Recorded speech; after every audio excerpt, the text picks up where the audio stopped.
Welcome back to Buckets WNBA edition. I am your host, Jim Turvey, here with Dano Mataya. Dano, I'm not even gonna ask how you are. Us Merc betters, we're hurting, we're retrospective, we're in our own thoughts right now. But we're gonna do things a little different here. So I'll give you a chance to say how you're doing. I know you're on the scene of the crime right now. We're gonna celebrate the aces, Dano. This was as much your idea, maybe even entirely your idea.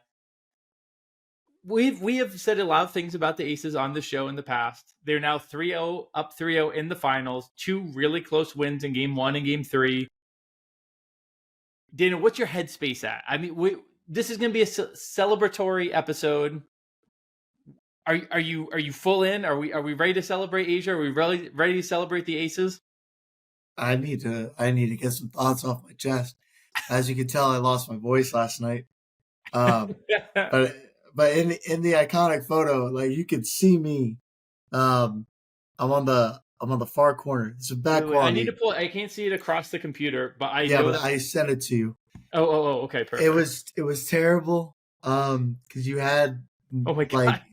Yeah, you're there. You are there, my man. Yeah, no, I mean, very expensive tickets, sitting courtside.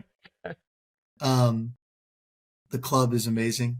Like, compared to New York, the experience in that stadium is phenomenal. Unless you get your heart ripped out with 18,000 other fans.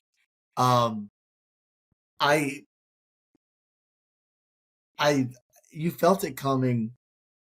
And then the possession where it's 88-88 and ball goes off Asia's hands. And I'm like, I cannot believe they're going to pull this off. and then Nate doesn't call timeout. And Kahleah Copper only got one shot after her 11-0 burst. It just, I think any other year, the Aces were not supposed to be here. It's crazy. Like, I just don't. You had two games in one possession. This team was so close. Now you got Satu done, which I can't believe wasn't a flagrant foul. Okay, Dan, I'm gonna cut you off because I do genuinely. This is what we do every time the Aces get our ass. I do want to genuinely do it a little bit different. Tell me. I think we got to flip it. This is 5. I want to cry real quick, dude. Let me have it. Every time these fuckers get our ass, genuinely incredible shot by Asia there over unbelievable power couple of the WNBA, both of them. And I had no doubt. I had no doubt it was going in. 100%. Got the MJ poster up there now to her legacy. Listen, I'm with you 100%. I have been more tilted and infuriated by this series than anything, but I genuinely, for my own sanity, want to flip it and celebrate what is the best women's basketball player we've ever seen, playing some of the best basketball we've ever seen, and with more eyeballs on the W than ever before. So I want to flip it. I'm with you 100%, but I think we got to do, and listen, Dana, we can frame I'm going to get there. I'm going to get there. Okay.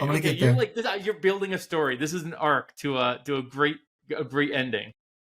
Yeah, I'm going to get there. You know, I see Satu walk off.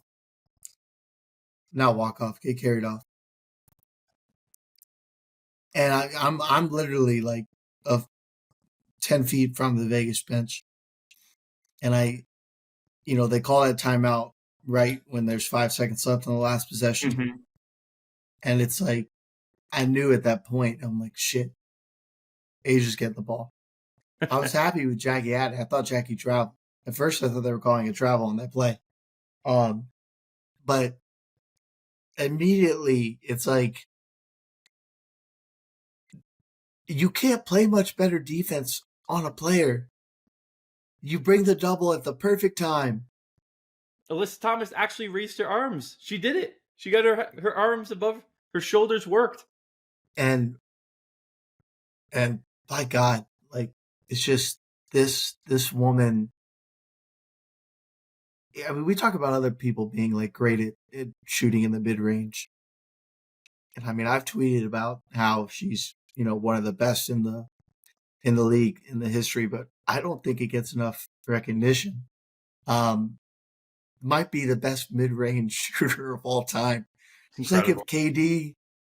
KD, Tim Duncan, and Kevin Garnett were put into one single player. And I mean, it was gut wrenching, but it's like that was so cool to be at and see historically. Yeah, I lost a lot of money. I was sad. I had a Satu jersey on, just you know, but to do that, um, it's just like it's cool the way the basketball gods work. The game could have been a blowout, Mm-hmm. and then you head up, you throw a softball down the middle for Asia Wilson to hit one of the most incredible shots of all time. So that's now 2 game threes in a row, back-to-back finals. We see 2 of the greatest shots we've ever Yeah. seen in the WNBA. But yeah, I mean, if you look at that photo, half the fans know that shit's going in, and the ball is still on her hand. Yeah. Oh, It's so I amazing. mean, There's not that many bigs that are like a go-to in crunch time. That's not really how she often. hasn't really been. She hasn't really been. She doesn't really get that many. And it's surprising. And I think you made a comment. You're like, I don't know why you didn't go to Asia there. I think it was one of these series you said it. And it's almost the sheerest thing in sports. It's like I'm kicking myself for not just betting Ace or Wilson 25 points, like, and rolling that over for my entire life and coming out on top. It is truly incredible what you saw from her. And I pulled together, I put out the bat signal, I asked some folks to send along, any Asia Wilson nuggets. I mean, I think there's a couple of cool ones here. Let's zoom all the way out on Asia. We can do a little playoff stuff first, little finals. Like, I mean, she's the only player to average 2+ blocks and under 2 fouls in a playoff career. She's at the most ever playoff 30-point games. First player with 50 stocks in a postseason, 5 career 30 and 10 playoff games. No one else has more than 2. Aces are 13-0 in the playoffs when Asia has basically her averages 22 and 10. They're 13-0 in the playoffs in those situations. No one's ever scored more 2-point field goals in the playoffs than she has. If you look at like playoff win shares, she's only trailing Candace, Tamika Catchings, Maya Moore. These are players who've done it in way, way more games. By the end of her career, I mean, she's already at a pace. I mean, only Bill Russell can match, if they get this done, 3 MVPs and 3 rings in 4 seasons. And I think Bill Russell really is the comparison for Asia. She's in a league with fewer teams in the NBA, but she's got 4 MVPs in 8 seasons. The only people who do that, again, you got to go to the NBA. You got to look at Bill Russell, Wilt Chamberlain, who never won as much as this, and Kareem Abdul-Jabbar, who early in his career didn't win as much. LeBron only had 2 MVPs in those first 8 seasons and 0 titles. She's going to have 3 rings, 4 MVPs in 8 seasons. You could rattle off stat after stat after stat because she really is the only one doing all of these things.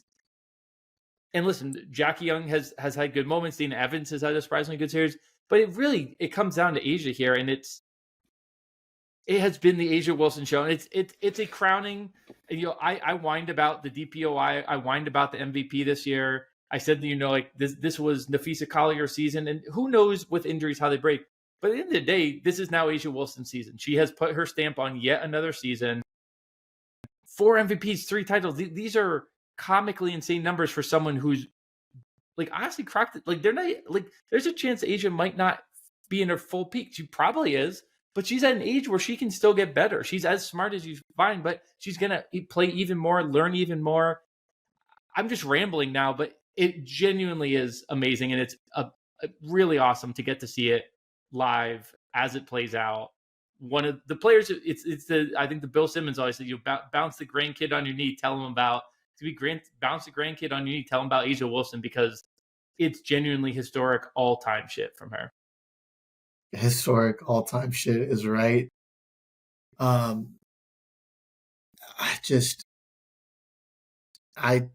don't have words. It's like painful that she's so good.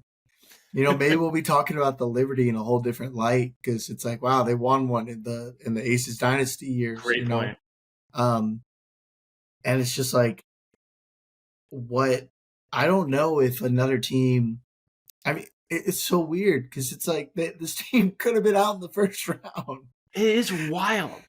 But then we get to see the culmination, like everything you're talking about. So it's I don't know. It does feel like this season was. I don't know. She did her best Bam and Miami Heat impression of coasting through the regular season, getting to the end and then turning it on, and then now they're. I mean, we haven't seen a sweep in the finals in a while. I don't remember the last time we saw it was, but. And it would have been a sweep if we were any other year because it's already at 3-0, which obviously is the first time that there's even a possibility of playing past 3-0. So I'll ask you this. I had something queued up and I can't think of what it was now. Actually, I'm gonna transition to one other. Did you see the Sirat Sohi tweet about the Charles Barkley Michael Jordan comparison? Because we don't do a lot of that here with the comparisons in the men's game. But she had what I thought was an awesome tweet talking about how Phoenix fans are now seeing that A'ja Wilson's Michael Jordan, Alyssa Thomas is Charles Barkley, and the comparison is pretty good because Alyssa Thomas is awesome, and I don't want to turn this negative. I'm genuinely trying to be a positive episode here. I do think Alyssa Thomas, that fight, she's got Megan Gustafson on her, drives and kind of just flings it at the backboard, and like we've seen this time after time in these big moments. As much as I think this secures A'ja's legacy as easily the best player of this generation and like puts her into we won't have the full GOAT breakdown now, but I think it does secure AT as not A'ja Wilson. I think there is a very clear gap between these two players, and we see it in basketball where players are so close. It's not even close. Players are so good, and yet somehow at the top levels there's like massive gaps, and it's a good reminder for betting. Now I will say I really don't see how people looked at this Aces team and said this, like midseason would have said, yeah, this team's flipping the switch. I mean, we literally saw this Aces team last year not be able to flip the switch. So I really don't know how anyone could have seen this coming, and maybe this is me rationalizing this being the massive gaping hole in my championship portfolio right now. But I really don't see how you look at this Aces team mid-season, even into the postseason when they were like scraping by Seattle and Indiana, and assume anything other than, I guess maybe the takeaway is a close game. You want A'ja Wilson. But again, this has been in the playoffs before, and we're coming off a year where they didn't win it. So what do you think of, the read on the Aces this season? Where is it just we underestimated A'ja? Is it just it sounds whiny to say a couple things broke a certain way, because I think those things broke that way because of A'ja Wilson. So what is your assessment when you look backwards on the season with one game to go, theoretically still? I mean, I do think you have to say certain things broke, the right way. Jackie Young getting a putback off an A'ja miss. Yeah. Like, let's be serious. Like, they lose. Did twice. Did twice. I mean, Jackie deserves her flowers. Yeah. 100%. Like, the shots she made this whole series, but like, I don't think she doesn't take that many easy shots. Like, she pulls up, like, leaning forward. They're not even teardrops. They're just like runners that are off balance, and I feel like she's shooting 80%.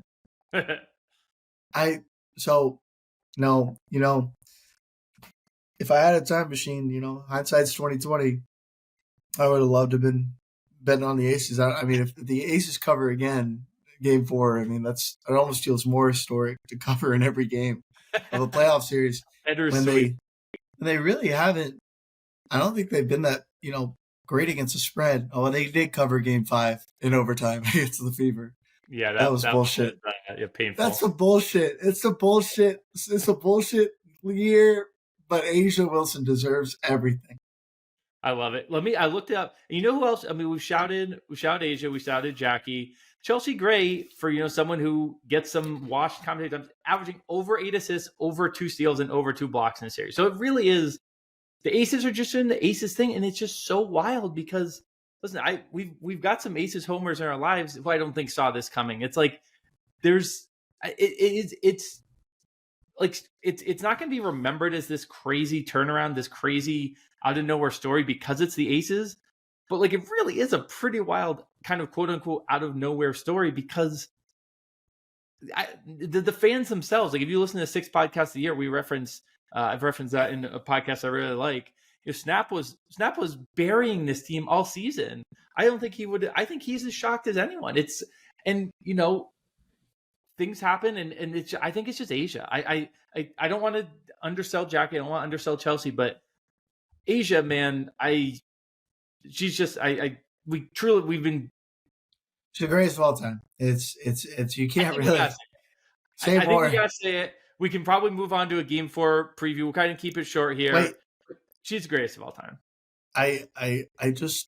This team lost a game by 50 points at home on national television. It's crazy. It really fully healthy. Yeah. And and wild season. I give Becky credit too. Yes. Yes, Becky does deserve credit. Not Jackie, Jewel coming off the bench, obviously. Yep. Like she just isn't what she used to be, and coming in and adding value is huge. Melissa Smith's been a non-factor, and you think that would be helping Phoenix, and they still go on runs. But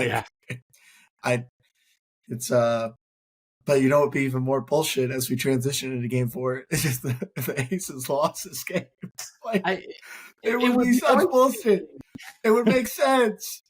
It would make sense in this season that has made literally no sense. But real quick, before we go on, going to say real quick to you guys, don't forget to sign up for Action Pro for real-time pick alerts from experts like Chris Raybon, Brandon Anderson, Stuckey, and the entire Action Network team. Plus, you can access our pro projections powered by Sean Kerner and the predictive analytics team. Just go to actionnetwork.com/pro, get $20 off the annual price with the promo code Buckets20. Don't miss out on the best bets at the best prices. Visit actionnetwork.com/pro and use the promo code Buckets20. Get $20 off a year of Action Pro. Let's talk Game 4. You said it would be, I'm not. There's one bet I'm giving out. I am giving out a single best bet. I am mostly staying away from this game because this is the series that is a perfect capping to a season that has been really hard to read all season from a futures perspective, from a night to night perspective. We've got no Satu. We're now Vegas -3. The last game ended Phoenix -4.5. Now there is. I was talking to someone who said there is a trend in the NBA where if a team like the 2-0 versus 3-0, the spread then moves vastly for that Game 4. It's kind of like a 1-2-3 Cancun type of situation. I'd like to see it studied in the finals and know if that is as big an impact. And that's an NBA study, not WNBA study. We've literally never seen a team down 3-0 before because, again, this is the first game series. So to me, it seems like a really big swing off of Satu and potentially, 3-0 versus 2-0. We got Vegas favored by 3 in Phoenix. Totals 163. These games had been going over. I'll note that Satu, the defense stays about the same, but the offense really drops off. So I think, that number is probably accurate because I've been liking the overs all series. But now that's probably around the right number. We can get into some Satu impact stuff, but what are your initial thoughts on this Game 4, Dano? Everything on the surface is take the Aces. So right. I don't blame you if you do. I mean, like Jim said, we have not seen anything like this, but the spot screams, Vegas knows Satu's not playing. Vegas is it's right there for us. It's not that, if we lose, we have way more chances at home. You get to win at home in front of your fans also. So, I could absolutely see Phoenix winning this, having a ridiculous game. And that's why I think I'm kind of like where you are. I think props is kind of the way to exact this game. Yeah. Yeah, I do have one prop I'm looking at. But I do think from the perspective you brought up is right that, there are a couple of different game scripts here. I mean, Satu, for as good as her numbers have been, she hasn't really looked super impactful. But at the same time, this Phoenix offense, if you take Satu off, starts to look pretty dicey. Pretty dog shit. Yeah, Bonner had a massive game, and even still, they couldn't score more points than the Aces because the defense has been bad too. It really had I know that we've had 2 close games in this, but it has felt like the Aces have been notably the better team.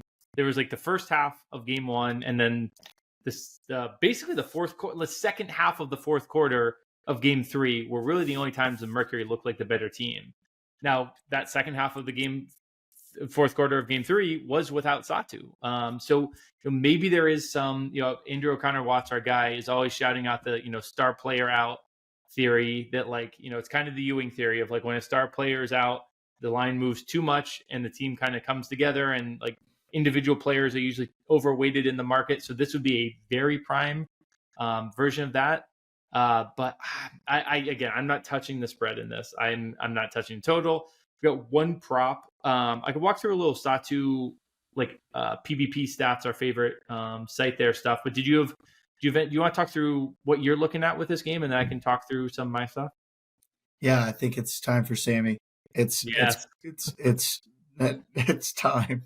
So I'm taking mid-season ladder. Was that your biggest win of the year? That's it's close to the biggest win of my life. Yeah, 5 figures on a prop at least. And cashing in the first half would be sick. So you know what? Yeah, fuck it. I'll ladder it. I don't care. But 3 plus 3s for Sammy at plus 225. But yeah, that's the move for me. At least send me out happy, right? Yeah, they're gonna lose by 10, but Sammy gets 5 threes. That's a version that we can live with. I'd be very happy. I mean, right now I still have my hotel booked. Haven't booked a flight to Vegas yet, but I have my hotel booked for Saturday. It seems, and my flight's still on Monday. I'm thinking about changing it to Saturday morning. If they lose in 4 and I don't come home till Monday, my wife will divorce me. So, she'll be keeping tabs on the game. Know what's up. Yeah. She said, "Oh," like that's all she said after the shot. She knew not to say anything more than that. I mean, I can't even imagine their in person. It definitely has been a very tilting series to have the 2 games that went down to the wire and ended in the fashion they did. I love the Sammy play though. I'm doing projections for this over at Roto Grinders, and I'm looking at, like, minutes. I think Sammy is one who definitely is going to pick up minutes in this slot. I was curious what you think. Do you think they keep it at 7, like basically the 8 they've been playing minus Satu, or do you think Lexi Held comes back in the rotation? Do you think Kalani Brown? Like, is there anyone you think slots in, or do you think they just do everyone gets more minutes and we play the 7? We trust. That's a good point. I think it depends on how the game is going. But I think it starts with the 7, and I think Natasha Mack's minutes go up. For as great as we talked about Monique, she hasn't really been like the best defender. And granted, Jackie's playing amazing, so what can you do? But I think the having Bonner on Asia was the thought of, okay, she's going to be screening a lot. That way we get a switch, hopefully with AT. But finally the Aces were like, let's just fucking post her out. Bonner's not providing much resistance. And you can kind of throw the ball anywhere. Asia's going to get it. You don't have to have a great post-entry scheme or anything. So yeah. But I mean, I think there's a lot of opportunities for Phoenix to score. So Sammy, and I'll play AT because I think she's got to have some pride, especially with all the talk online. And, if there's anyone who is I can depend on to at least try, I think she's one of them. Yeah, 100%. I will transition over to my best bet. I'm mostly staying away from this as well. And this is one that when you hopped on the pod, you were eyeing as well, and then you hopped over to Sammy. But I think we both were eyeing Kahleah Copper 20 plus. Plus 140 is the best number you can get in the market right now. I mean, she's gone 21, 23, and 17 in the 3 finals games. And 11 in a minute. 11 in a minute in the fourth quarter. And then, like you said, didn't touch the ball nearly enough. I really didn't love that final possession being an AT. I guess she's got Gustafson on her. I know. Let's not talk about it. Yeah, okay. You're right. Let's move on. This is the Game 4 preview. But looking at when Satu's off the court is kind of what I did. So when Satu's off the court, AT and Sammy actually have worse true shooting percentages. But for Copper and Bonner, it gets better, and they score more points per 100 possessions. So that's kind of good to know. The impetus here for this. I looked at usage jumps. Ironically, Ka doesn't have a big usage jump. It looks like, again, she does shoot better from the field. There wasn't really a big rebound or assist impact. So, again, this is pretty dangerous. But these props are relatively solved by this point. In the series, you do need something like a Satu off the court, but there weren't a ton of different looks coming off of this. So it's going to be Ka 20 plus. It's not going to be a big bet. The only game comparison I could find for this, I was looking for games in Copper's career where like they were down 0-2 in a series, and it was kind of like it could be a 1-2-3 Cancun. The only thing I could find for a comparison was round 1 of 2023 when they were playing the Aces. They got smoked in game 1. They got smoked even in game 2, like a 22-point loss, but Copper had 25 points. So I don't think Copper is really the type to 1-2-3 Cancun it, especially in the finals. And she's been playing great. And at home. At home, 100%. So getting plus money on Ka 20 plus, I think feels like a steal. So I will make that best bet. But again, I'm going to be pretty late on this game. I think you agree that this series has I think it's demoralizing us enough. We don't need to keep throwing good money after bad. So any final thoughts before I get us out of here? Yeah, it was really funny. Like, I was leaving the arena, I tried to tweet still Merc at 6. And my phone just fucking tripped out. Didn't even let me tweet it. And I was like, oh. But no, well. I mean, it's been a fun year. It's been crazy, but the ball has been amazing. I appreciate everybody and you and David and Action Network. It's been fun. It has been a blast. We will probably, Dan's doing a light wrap there because I think we will probably go to Joe on Tuesday. Now, if the series keeps going, who knows? We'll see. Would love to get Dano back. It would mean that we get some more basketball. We've got one other guest, Mini, returning hopefully at one point as well. We might do like a mailbag or two over the offseason. I'll probably get Dano back on at some point. But we're kind of mini wrapping here because it certainly looks like the series this season could be done by the next time we're talking to you. We'd have game 4 and game 5, so it'd really have to be pretty surprising if there was still action going on. But we will see. Like you said, Dano, amazing season of ball. If like kind of, we're so used to printing money betting on the W for so many years that even like a break even year, shout out Naz Hillman, who helped me, still end the year slightly positive. Feels like losing money, but again, it's good. There's more eyeballs on the sport, even in a weird year to, be slightly positive. Overall, it's good that there's more eyeballs, and it's a tougher market to beat means that more people are paying attention to it. So I think that's the silver lining you can kind of put on it. So let's wrap it there. If you'd like to tell any of the bets we talked about, obviously look for the quick slip link in the episode description. That's always the case. Make sure you check us out in the Action Network app. We post plays there. If you're watching on YouTube, like and subscribe. If you're listening as a podcast, rate and review. Thanks to David Payne on audio, Gifford Gould for the YouTube side. And for Dano and myself, let's get buckets.